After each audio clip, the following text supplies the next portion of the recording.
The juvenile detention pipeline, a complex and often devastating system, channels children into the justice system, frequently beginning with seemingly minor offenses.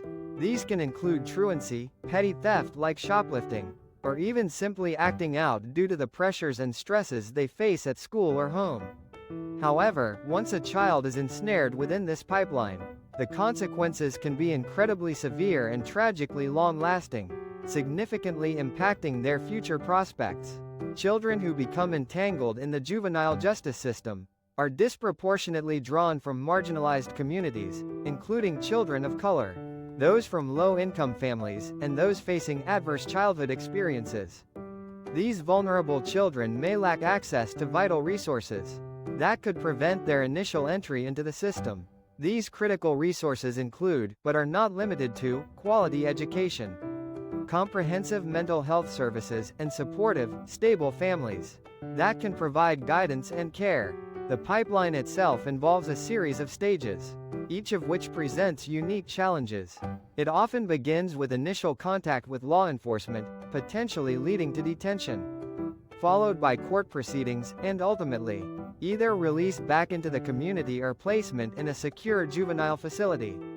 Every stage within this process presents significant hurdles for the child, encompassing the trauma of arrest, the emotional and psychological stress of navigating court appearances, and the often isolating experience of detention or confinement. Inside juvenile facilities, children frequently endure conditions that are far from conducive to rehabilitation and growth. They may be subjected to various forms of abuse, including physical and emotional mistreatment, inadequate healthcare services, and a severe lack of educational opportunities that can foster development. These detrimental conditions can, unfortunately, exacerbate existing trauma, triggering and intensifying pre-existing mental health issues, contributing to substance abuse problems, and increasing the likelihood of further involvement with the justice system. The lasting consequences of involvement in the juvenile detention pipeline extend far beyond the time a child spends incarcerated or under supervision. A juvenile record, even for minor offenses, can create substantial barriers to future success, making it exceedingly difficult to secure employment, obtain safe and affordable housing, and access higher education opportunities.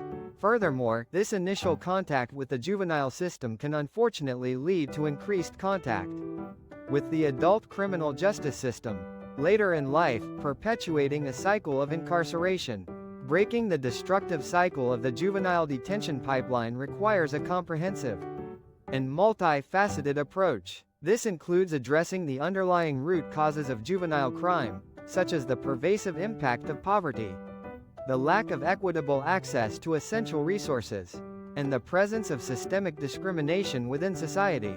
It also necessitates significant investment in alternatives to traditional detention, such as community-based programs that provide crucial support services, therapeutic interventions, and opportunities for true rehabilitation. Moreover, reforming the juvenile justice system also requires a firm commitment to holding those who perpetrate abuse and neglect accountable for their actions, ensuring that children have access to the necessary resources to thrive and reach their full potential.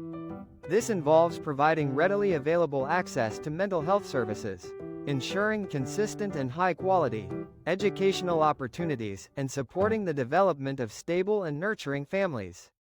By investing wholeheartedly in the well-being and future of children, and proactively addressing the pervasive systemic issues that contribute to the juvenile detention pipeline, we can strive to create a more just, equitable, and compassionate society for all members of our communities.